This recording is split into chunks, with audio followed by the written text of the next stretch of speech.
Hello friends and welcome. I'm Sarah Liz and I'm back with a super fun Valentine's Day project for you, and it's a little card. I love small cards, and on this one we're going to use my favorite gnome and put him center stage. So these are from the arch-shaped card die set, and I've cut two of them out of navy and white, and then one size smaller out of white glitter cardstock. This has a really beautiful modern embossed detail on both the inside and outside. So you saw it there on the arch, but here's the negative piece, and you can see that it's on the negative as well. So if you were making a shaker, you still get that really great detail. I'm going to glue these together and layer them up. Friends, I forgot to show you the actual shaped card die, which is a single die that will cut out your entire 5x7 arch card with a score line in the middle. It does need a larger die cutting machine, but honestly, I use just the layers more often than anything else. I put my white arch into my scoreboard and I scored about a 1/2 inch from the top and added some glue, and then I will layer that onto my front panel. And then this way I have a tiny little card. This is going to fit in my 4-bar envelope here at the end. We'll make our custom envelope to go with our card.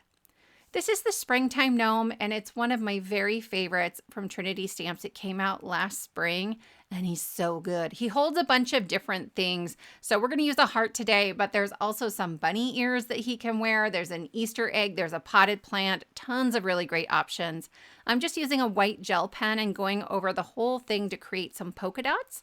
And then we can add the brim onto the hat that I've cut out of a darker pink cardstock. There's also a die that can cut like a buckle to go on the hat, but I skipped that this time. I thought this was a lot of fun. I'm going to fumble around here with the brim of the hat, but honestly, that's just because I didn't want to smear my white gel pen. Oh, friends, I was having a day. But I'm going to go ahead and set that aside. I've already glued the beard onto the face. The face piece cuts the entire beard. So I have that whole back piece is peach with then a white beard layered on top. It makes sure that I get my placement just right.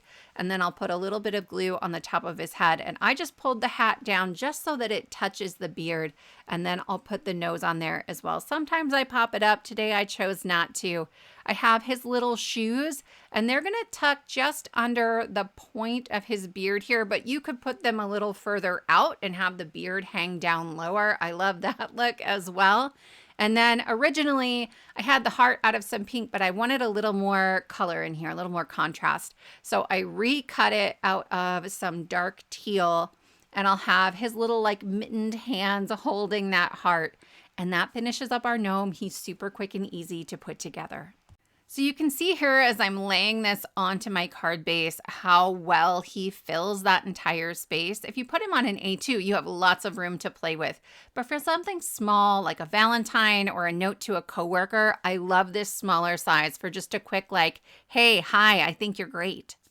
This is the Simply Sentimental Hugs, and I have cut one of the Hugs dies that is all scripty and beautiful, and then the shadow die. So I have black cardstock for the word, gray cardstock for that shadow. The great thing about the Simply Sentimentals is that if you don't want to fiddle with, say, this dainty die cut, you can just stamp it. It has the exact same font, the exact same word, and even the same size. And so that shadow die will just cut out the stamped word. You could also heat emboss it, and that would be great. I'm going to put this over top of the hat. So I'm going to layer this up a couple times just to make it a little sturdier. This is a thinner cardstock. I think it's an 80-pound or close to 80-pound.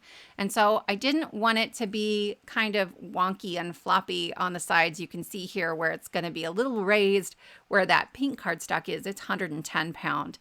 I'm going to stamp a little pre-sentiment. It's not a sub-sentiment, bonus sentiment. It's going to say squishy hugs. And I was feeling brave, so I just stamped it with a block. I did use black pigment ink. It helps if I'm not using my Misty, but I'm going to heat set it because I don't trust me not to put my thumb in there and smear that ink. And then guess what's back in stock, friends? It's the Emergency Card Essentials die sets. So that was number 1, and it has a couple strip die options.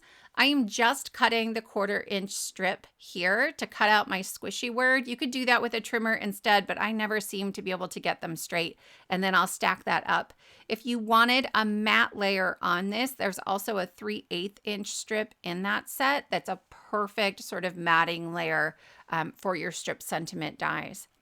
Again, I've stacked it up 3 times, again, thinner cardstock for the whole thing, but I added 2 extra layers on the left-hand side because part of it's going to overlap the hat and part of it's not going to overlap the hat. And I wanted to make sure that it didn't end up sort of at an angle, like there was a hill going up to the Y of the squishy. I have my hugs kind of wonky on an angle, and then I will add a little bit of glue behind the squishy as well. Because there's glitter cardstock back there, I'm reaching for my Nuvo Deluxe adhesive.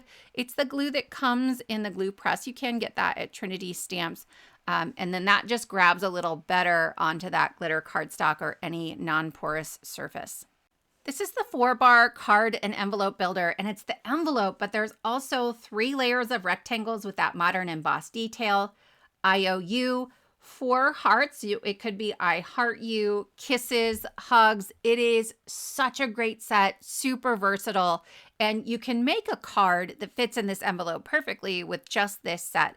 But our little arch-shaped card is going to fit in here just beautifully. So I have folded on all the score lines, and my friends, this is paper I've had in my stash forever and I love it, but it's super thin. So never mind that I am like having a hard time not accidentally putting new wrinkles in my paper. It's going to be just fine. I like to flatten out the flap, add my glue, and then lay that larger piece onto it. It helps me better visualize getting it centered. It comes almost all the way to the top and bottom score lines on my envelope, but not quite. It gives you just a touch of wiggle room, which I appreciate. So I'm going to do it again here. I'm just laying that right on top of that score line or that little flap and up to the score line. And while the glue is still wet, I make sure that when I fold it, you're not going to see white from that pattern paper hanging out the edge. I got a little excited here and I'm adding glue just to the very edge of that bottom flap and folding it up, but I forgot to add glue down this long seam. So, maybe do that one first, but I'll just stick the tip of my glue bottle in there and press that flat as well. And then this is the Mini Heart Swirl die set. Friends, if you have not seen on the Trinity channel, Tracy Fear's video where she makes like a chocolate themed card with this die set. It was so good and it made me want chocolate really badly. I am just layering up my 2 pieces. So I have pink that coordinates with my card and then a white shimmer cardstock, and I'm just going to wiggle that right into place, and then I'll figure out kind of where I want this tilted. I like the twirly bits on the end, so I wanted to make sure you could still see some of that even if I am trimming part of this off the side of the envelope. So a little glue, and then I'll lay it down very carefully, and then I can flip this over and just use my scissors to trim off any excess from that swirl. And friends, that will finish up our card. You can see we have this great shine on the envelope, and then we'll pull our card out of there. All told, this is about 3 inches wide by 5 inches tall. Great shimmer and glitter on this card as well. And that is our card project. I hope you're inspired. I hope you'll give a small card a try. Thank you all so much for spending your time with me, and I will see you next time.